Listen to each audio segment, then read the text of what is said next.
Having TVision data, which is data that no one really has in the industry, which is person-level attention data tied to a DSP, really changes the game for advertisers and agencies.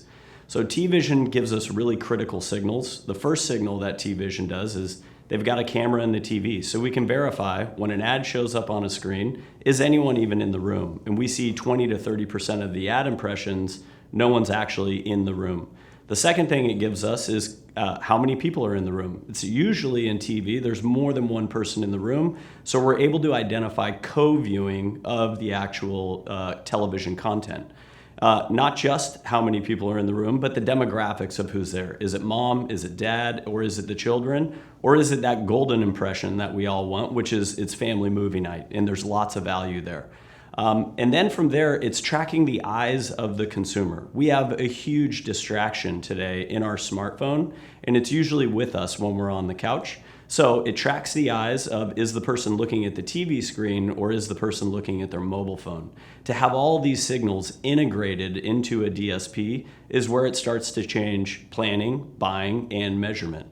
So if you start from planning, TVision gives us tremendous data. The linear TV of where the ad is showing up in linear, it gives us CTV, but not just the open web, it also measures the walled gardens of YouTube and Prime Video, which have really locked out advertisers from measuring what actually happens there. So now, with TVision and Viant, a marketer can look holistically at their total TV investment, linear, open web, and all the walled gardens that they're investing their money with.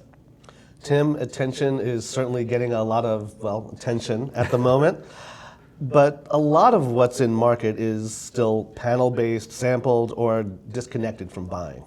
Viant now has, again, TVision's deterministic person-level data sitting alongside Iris ID's content-level signals. What does that combination make possible that neither could do alone, and how close does it get you to attention being a real trading currency? Yeah, this is our second acquisition we've made. So TVision is a great measurement company. But how do you take a disconnected measurement and activate it inside of a DSP in a programmatic way? And that's where the acquisition of Iris TV, which gave us the Iris ID. And what is Iris ID? It's a content ID. So it represents a video file that could play out on the TV. And so we get the Iris ID in the bid stream, and we're able to take the panel level data, model it onto the content ID, and therefore bid and buy. And one of the great things this does for advertisers, it's not a currency per se, but we do attention adjusted CPMs. So if we know the attention is really high and the co-viewing is really high, that content owner is going to see higher CPMs because it's worth it for our advertiser using our DSP. Vice versa, if the attention is low and not a lot of people are in the room, we're going to lower the CPM. All the impressions have value, but now we can prescribe that value at a more granular level.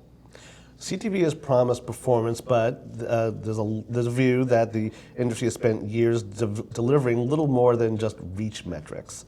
Viant saw that gap early and made a deliberate bet, building out identity infrastructure before most players knew they even need it.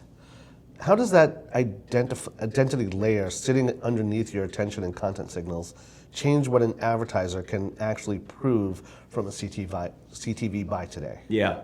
One of the great advantages of CTV is addressability. You need to have an identity infrastructure so we could do targeting and for the measurement.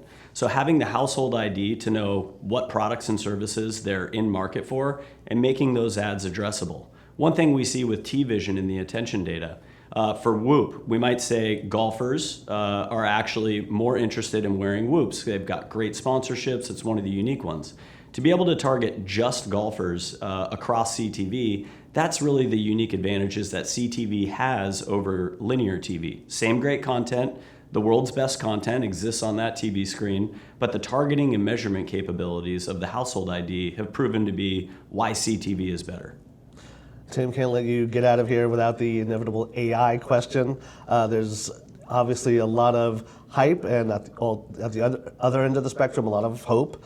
But from your perspective, where is AI actually driving the most value for marketers today, and where is the industry still maybe over-promising? Yeah. AI is going to obviously impact every aspect of the advertising industry. But if I look at our AI products, we've got AI planning, AI bidding, AI measurement and analysis, and we launched something at CES called the Lattice Brain, which is effectively making all of the decisions for you. So if I look at adoption, AI bidding has the highest adoption, over 90% customer adoption, where they're allowing the AI to determine the price in real time, because humans simply have to sleep. We can't log in and change all the variations of what the price should be. So AI is doing a great job there, and customers have adopted it. When we look at AI planning, it's only at 30% adoption. So when I look at why is that? Well, AI planning and programmatic, there's still linear TV that needs to be on the plan, social that needs to be on the plan. Search, it's less on the plan these days as we better understand the value there, but there's more channels that need to go into planning, and I think the acquisition of TVision now gives us the data to incorporate those other channels in an appropriate way. So I expect AI planning will have better adoption post the TVision acquisition, because we can incorporate what's the right linear TV plan as well, and walled gardens on top of that, which we know they should be on the buy. It's a question of how much money should they be getting? Are they over allocated or even under allocated based on the brand? So certainly bidding has already changed the game. Planning, there's a lot more to go. And that last piece is measurement and analysis. So instead of clicking through all the screens, simply ask the question you want and get the results. And about half of our customers use that. Still half like the old school look and compare on their own. And so we'll see where adoption gets to. That final piece of letting AI run the whole campaign, we have the least amount of adoption there, and it's really a question of trust. If it overpays or if it spends too much money, who pays for it? Inside of large advertisers, you're now getting their legal teams wanting to look at, before they allow AI to run everything, they want to look at what are the risks, what's the liability. So I think the bigger the advertiser, the harder it is for them to adopt, because they now have to answer all these questions from corporate legal to corporate IT. And so it's just a matter of time until that trust and all these governance factors are worked out. Tim, wanted to get your take on industry consolidation. In particular, the signal landscape is shifting, and platforms that place the right bets early on are starting to pull ahead. This feels like Viant's moment, maybe. I'll let you make that case. What separates the winners from the losers in the next decade of ad tech? I think it's really simple, and we all actually know this in the industry. Ari Paparo wrote a great blog post, and he hit the nail right on the head. When you're a DSP, or if you work for an advertiser, they ask one simple question: what do you have that's exclusively unique to you? And that's either exclusive data or it's exclusive inventory. We know the walled gardens kind of have both. Amazon's got great transaction data and now great content on Prime Video. When it comes to the independent players, it's all about exclusive data. And that's why you've seen our acquisitions focus in that area around Iris and now TVision. And we're going to keep going down that path. I do think there's lots of room for improvement in the creative side.